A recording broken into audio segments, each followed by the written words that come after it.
أعوذ بالله من الشيطان اللعين الرجيم. بسم الله الرحمن الرحيم. الحمد لله ذي المن والإحسان وذي العز والسلطان الذي خلق الإنسان وعلمه البيان. والحمد لله الذي نور قلوبنا بولاية محمد وآل محمد اللهم صل وعلى آله الطيبين الطاهرين المعصومين المنتجبين.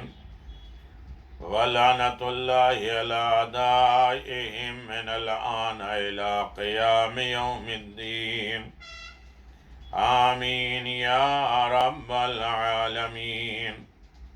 أما بعد، فقد قال الله تبارك وتعالى في محكم كتابه المبين وهو أصدق الصادقين وقوله الحق. بسم الله الرحمن الرحيم.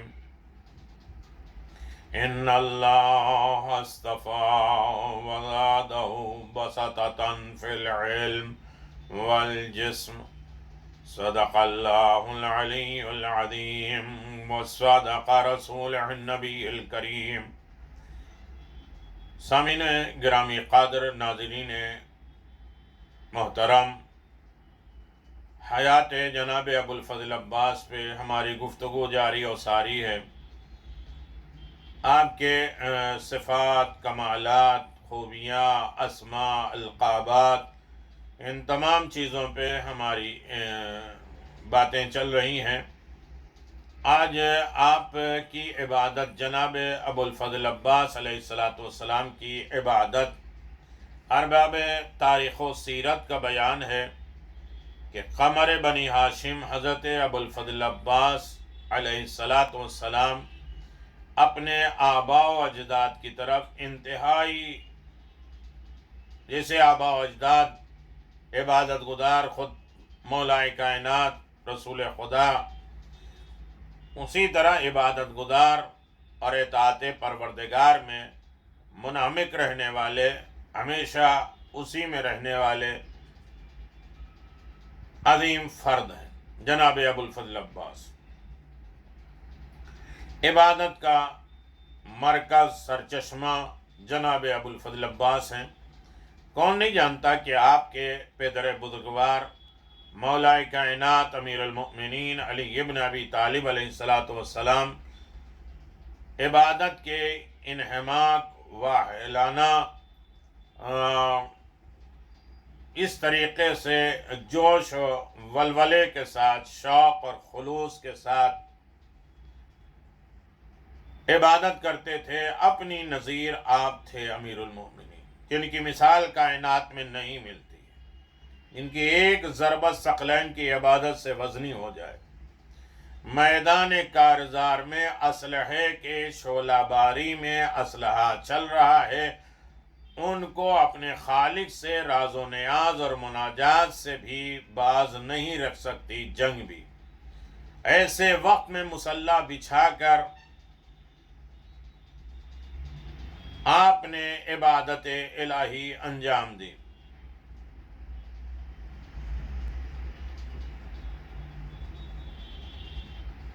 اور جو رات کی پروردگار کو مہ نیاز رہا کرتے تھے، ہر رات دن پروردگار سے راز و نیاز کی باتیں کیا کرتے تھے. ابو درداء کہتے ہیں کہ میں نے اندھیری رات میں امام علیہ السلام کی مناجات سنی. صبح تک آواز بہت آہستہ آہستہ ہونے لگی، دھیمی ہو گئی. اس کے بعد پھر کوئی حس اور حرکت محسوس نہیں ہوئی. میں سمجھا کہ تھک کر سو گئے، نماز صبح کے لیے جگا دوں گا. قریب آیا تو دیکھا گویا لکڑی کا ایک تختہ پڑا ہے. میں نے شانہ ہلایا، کوئی حرکت نہیں پائی تو میں سمجھا وفات ہو گئی. دوڑا ہوا آپ کے گھر آیا اور متعلقین گھر والوں کو اس سانحے کی خبر دی.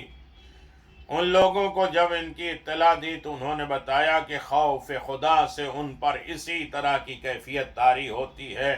لوگ سمجھتے ہیں کہ علی چلے گئے، لیکن علی اللہ کی عبادت میں اتنا انہماک ہوتے ہیں کہ لوگوں کو معلوم ہوتا ہے کہ ان کی زندگی نہیں ہے۔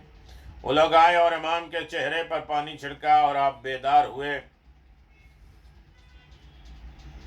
میں رو رہا تھا، امام علیہ السلام نے مجھے روتے ہوئے دیکھا تو فرمایا، ابو درداء تمہارا کیا حال ہو گیا ہے؟ روز قیامت جب بندوں کو حساب کے لیے بلایا جائے گا تب کیا ہوگا؟ حضرت عباس علمدار بھی اپنے پدر بزرگوار کی طرح بہت زیادہ عبادت کرتے، یہاں تک کہ کثرت سجود کی بنا پر پیشانی پہ واضح نشان پڑ گیا۔ چنانچہ ارباب تاریخ کا بیان ہے کہ کأن بین عین ہوا سجود کثرت العبادت الملک اللہ، خداوند عالم کی بارگاہ میں کثرت سے زیادہ عبادت کرنے کی وجہ سے آپ کی پیشانی اقدس پر سجدے کا نشان زوفشاں تھا، چمکدار تھا۔ اس روایت میں لفظ اثر السجود کیسی اہمیت رکھتا ہے اس کا اندازہ اس بات سے کیجئے کہ قرآن مجید میں خالق دو جہان نے حضرت رسول خدا صلی اللہ علیہ وسلم کے سچے جانبازوں اور صاحب ایمان و تقوی عقیدت مندوں کی توصیف و تعریف انہی الفاظ میں فرمائی ہے۔ سورہ فتح آپ دیکھ لیے 29 میں، وجوہ من اثر السجود، ان کا نشان ان کے چہروں پر سجدوں کے اثرات ہیں اور اثر ہیں، جس کی تشریح کرتے ہوئے ارباب تفسیر نے لکھا ہے کہ سیما اصل میں علامت اور ہیبت کے معنی میں ہے، چاہے یہ علامت چہرے پر ہو یا بدن کے کسی دوسرے جگہ پر۔ اگرچہ روزمرہ کے استعمال میں چہرے کی ظاہری وضع کے لیے بولا جاتا ہے، دوسرے لفظ میں اس بات کو یوں کہا جا سکتا ہے کہ ان کا قیافہ اسی طرح سے اس بات کی نشاندہی کرتا ہے کہ وہ خدا کے حق اور قانون و عدالت کے سامنے ایک خشوع والے انسان ہیں۔ نہ صرف ان کے چہرے میں بلکہ ان کے سارے وجود اور زندگی میں یہ علامت منعکس ہو جاتی ہے، چھپ جاتی ہے اور عکس آ جاتا ہے۔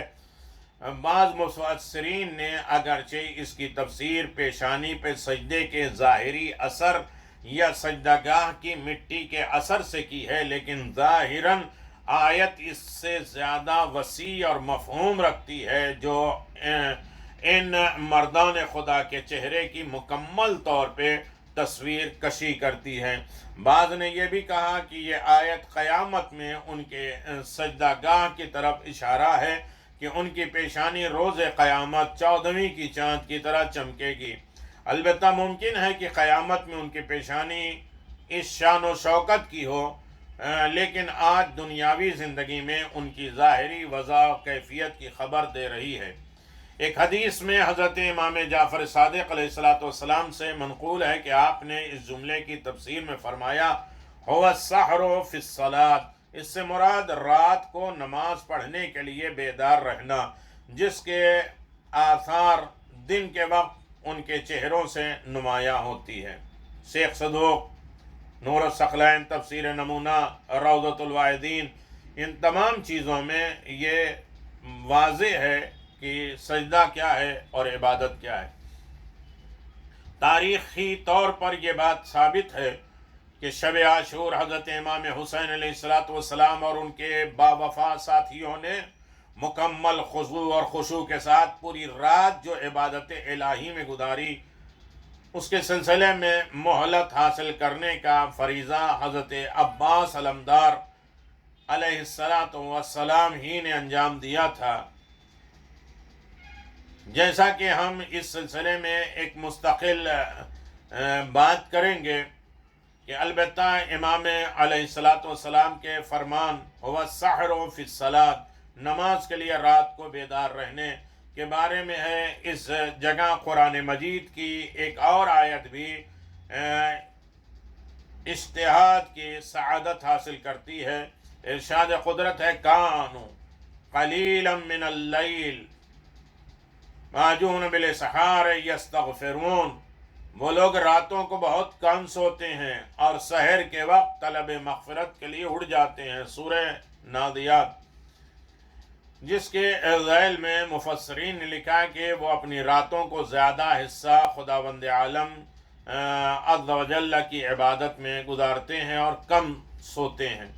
یہ قول برادران اہل سنت کے بزرگان سے حسن بصری، اخف ابن قیس، ابن شہاب زہری کا بھی ہے، اور بعد کے مفسرین مترجمین نے بھی اسی کو ترجیح دی ہے، اور آیت کے الفاظ اور موقع محل کے لحاظ سے یہی تفسیر زیادہ مناسب رکھتی ہے، مناسب نظر آتی ہے۔ یہ لوگوں کو یہ حال تھا کہ رات کو اچھا خاصا حصہ عبادت میں صرف کر دیتے تھے اور پھر بھی پچھلے پہروں اپنے رب کے حضور معافی مانگتے تھے، اور کہ آپ کی بندگی کا جو حق ہم پر تھا اس کے ادا کرنے میں نے تقصیر کی۔ ہم یستغفرون کے الفاظ میں ایک اشارہ اس بات کی طرف بھی نکلتا ہے کہ یہ روش انہی کے خاصان خدا کو زیبا دیتا ہے، سجا دیتا ہے۔ وہی اس شان عبودیت کے اہل تھے کہ اپنے رب کی بندگی میں جان بھی لڑائیں اور پھر اس پر پھولنے اور اپنی نیکی پر فخر کرنے کے بجائے گڑ گڑا کر اپنی کوتاہیوں کی معافی بھی مانگتے ہیں۔ دوسرے الفاظ میں اگر کہا جائے تو آخری شب میں جب غافلوں کی آنکھیں نیند میں ہوتی ہیں اور ماحول ہر لحاظ سے پرسکون ہوتا ہے، مادی زندگی کا شور و غل خاموش ہوتا ہے، اور عوامل جو انسان کے فکر کو اپنی طرف مشغول رکھتے ہیں سب خاموش ہو جاتے ہیں، کاروبار، معاملات، اچھائیاں، خواہشات، لذتیں، ان تمام چیزوں کے مسئلے ختم ہو چکے ہوتے ہیں۔ یہ لوگ اٹھ کھڑے ہوتے ہیں اور بارگاہ خدا میں حاضر ہوتے ہیں اور اس کے حضور میں راز و نیاز کی باتیں کرتے ہیں، نماز پڑھتے ہیں اور خصوصیت کے ساتھ استغفار کرتے ہیں۔ بہت سے لوگوں کا نظریہ یہ ہے کہ یہاں استغفار سے مراد وہی نماز شب مراد ہے، اس بنا پر نماز وتر کا قنوت استغفار پہ ہے۔ سحار، سحر بروزن بشر کے جمع ہے، اصل میں پوشیدہ اور پنہا، چھپے ہوئے ہونے کے معنی میں ہے، چونکہ رات کے آخری گھڑیوں میں ایک خاص قسم، ایک خاص وقت کی پوشیدگی ہر چیز پر چھائی ہوئی ہوتی ہے، لہذا اس کا نام سحر رکھا گیا ہے۔ لہذا سحر بروزن شعر بھی ایسی ہی چیز کو کہا جاتا ہے جو حقائق کے چہرے کو ڈھانپ دے، چھپا دے، اور جس کے اسرار دوسروں سے پوشیدہ رہیں۔ تفسیر در منشور ایک روایت میں وارد ہے کہ حضرت رسول خدا صلی اللہ علیہ وآلہ وسلم نے فرمایا: ان آخر اللیل بالتحی محب علی من الاول لأن اللہ یقول وبالاسحار هم یستغفرون۔ رات کا آخری حصہ، رات کا جو سحر کا وقت ہوتا ہے، وہ آخری حصہ تہجد، نماز شب کے لیے میرے نزدیک زیادہ محبوب ہے۔ جب انسان سحر کے وقت اٹھتا ہے اس وقت نماز شب پڑھے اور نماز شب کو نماز صبح میں ملا دے، یہ وقت ہمیں بہت پسند ہے۔ اور اس کے اول سے، کیونکہ خداوند عالم فرماتا ہے کہ پروردگار پرہیزگار لوگوں کو بہت پسند کرتا ہے۔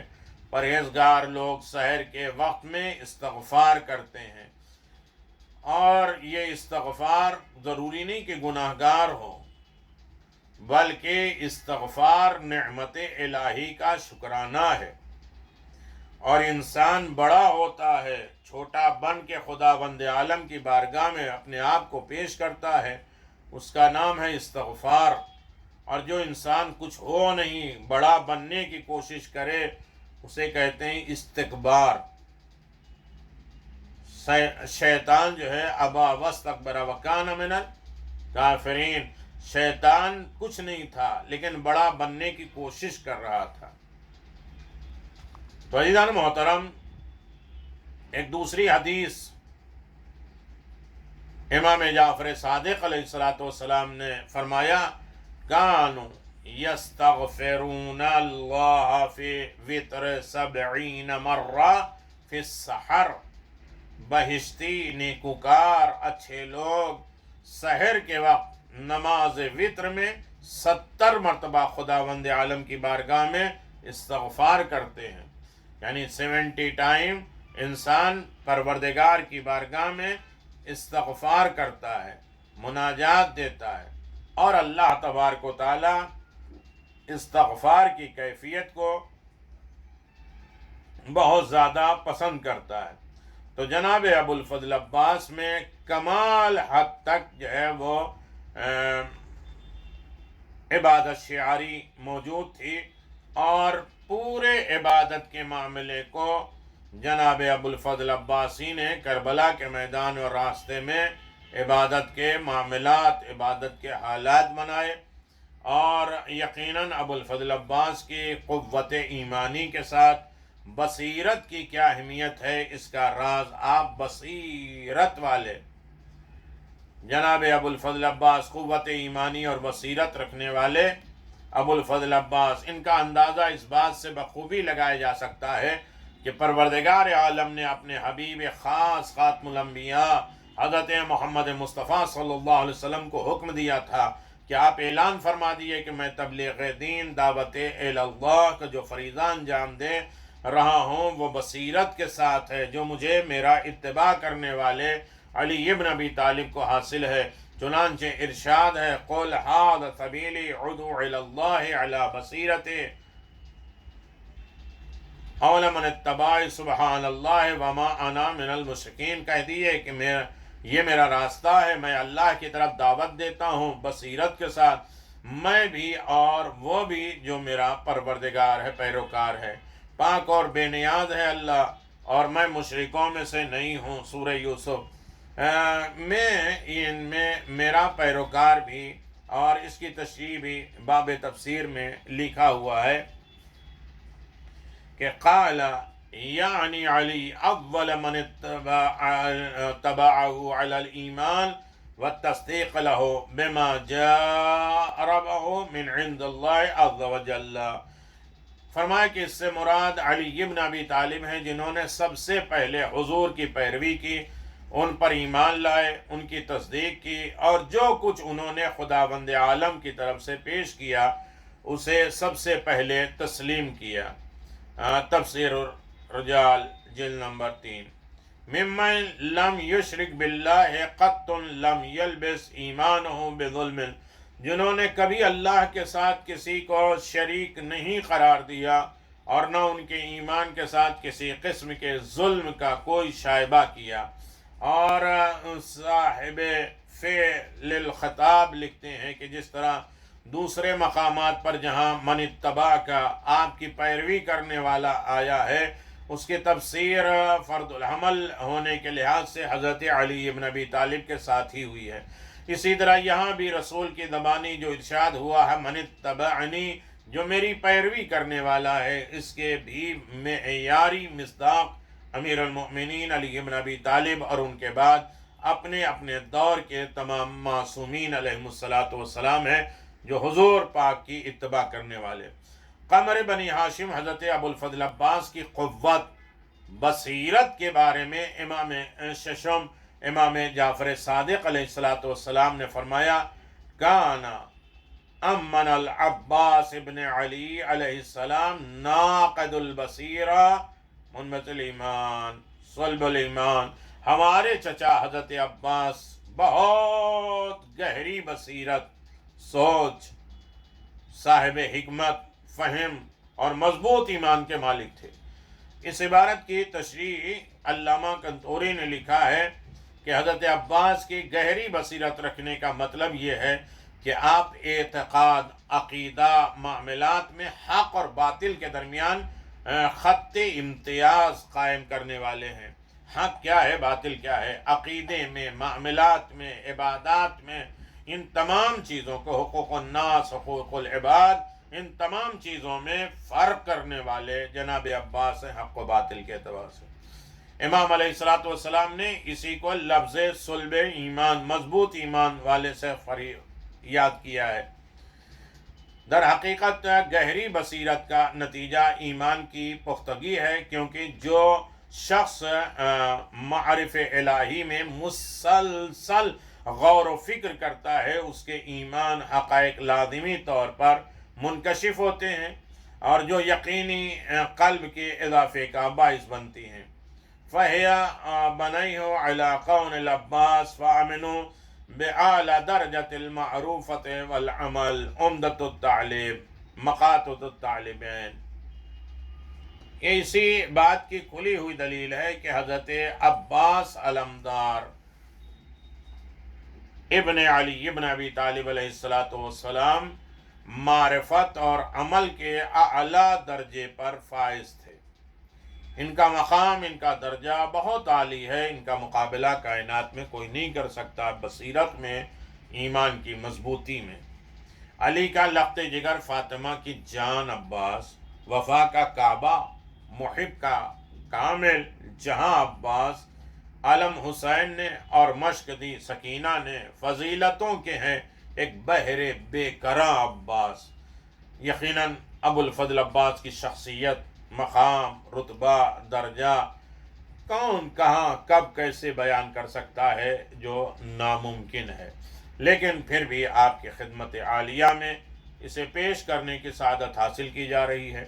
اسے لوگوں تک پہنچائیے اور باب الحوائج کے صدقے میں اپنی حاجتوں کو پیش کریے، اپنے مرحومین، اپنے زندہ، اپنے تمام معاملات کو حل کریے۔ یا کاشف الکرب عن وجه الحسین اکشف کربی و کرب المؤمنین بحق اخیک الحسین علیہ السلام۔